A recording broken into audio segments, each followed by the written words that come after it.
The tension was palpable. It was the WNBA season opener and the Chicago Sky were facing off against the Indiana Fever. The game was already heated, but in the third quarter, things reached a boiling point.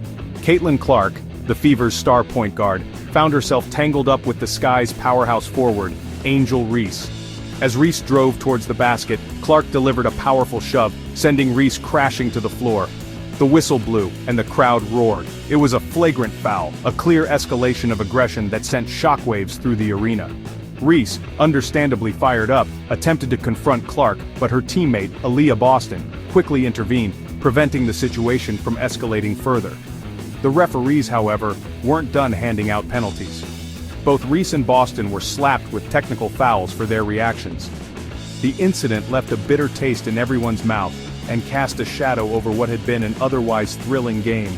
This wasn't just any regular season game, it was a clash of titans, a rematch of sorts between two of the most exciting young players in the league.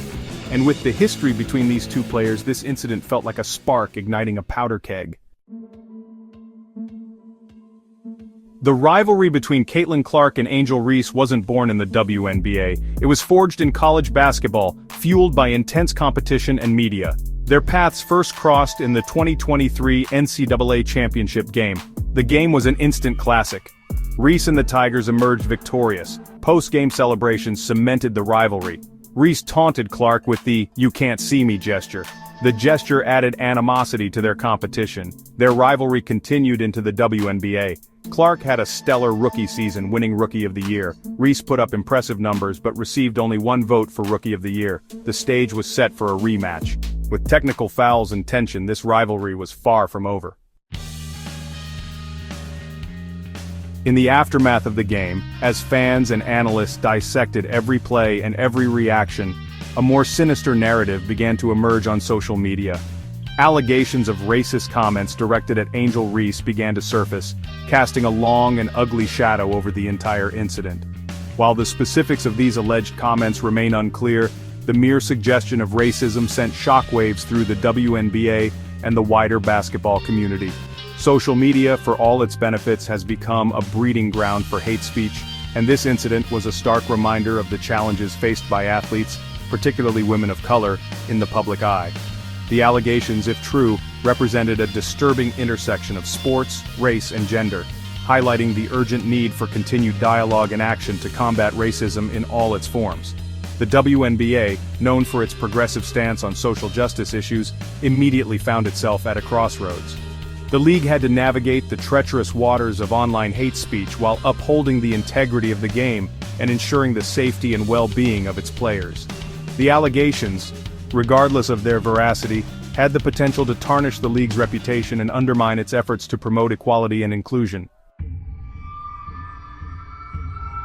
Section 4. The players speak justifications and denials. As the allegations gained traction, all eyes turned to the players at the center of the storm.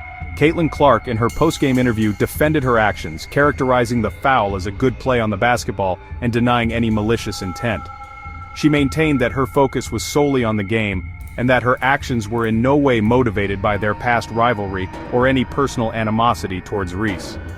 Reese, on the other hand, took to social media to express her frustration, albeit indirectly. While she didn't directly address the racist allegations, her posts hinted at the disrespect she felt she had been subjected to. Her comments, while measured, suggested that she believed Clark's actions were intentional and fueled by their history. The coaches, too, were drawn into the fray. Stephanie White, the Fever's head coach, staunchly defended her star player, echoing Clark's sentiments that the foul was a clear play on the ball, and nothing more. The Sky's coaching staff, while more reserved in their comments, made it clear that they supported their player and condemned any form of unsportsmanlike conduct. Section 5. The WNBA takes action, and investigation begins. The WNBA, facing mounting pressure to address the situation, launched a formal investigation into the allegations of racist comments. The league, in a statement released shortly after the game, vowed to take appropriate action if the allegations were found to be true. The investigation, conducted in cooperation with the Indiana Fever organization, aimed to interview players, coaches, and other personnel who were present at the game to determine the veracity of the claims. The WNBA's swift response underscored the league's commitment to creating a safe and inclusive environment for all its players. The investigation, while welcomed by many, also highlighted the challenges faced by leagues and organizations in policing online hate speech, a problem that extends far beyond the realm of sports. The allegations also sparked a broader conversation about the role of social media in sports and the responsibility of fans and viewers to engage in respectful dialogue. The incident served as a stark reminder that words have power and that online platforms should not become breeding grounds for hate speech and personal attacks. Section 6. A divided court of public opinion. The incident, as expected, divided public opinion. Some fans rallied behind Clark, defending her actions as a reflection of her competitive spirit and arguing that the foul, while aggressive, was not malicious. Others sided with Reese, condemning Clark's actions as unsportsmanlike and highlighting the history of racial bias faced by black women in sports and society at large. The incident became a lightning rod for discussions about race, gender, and sportsmanship.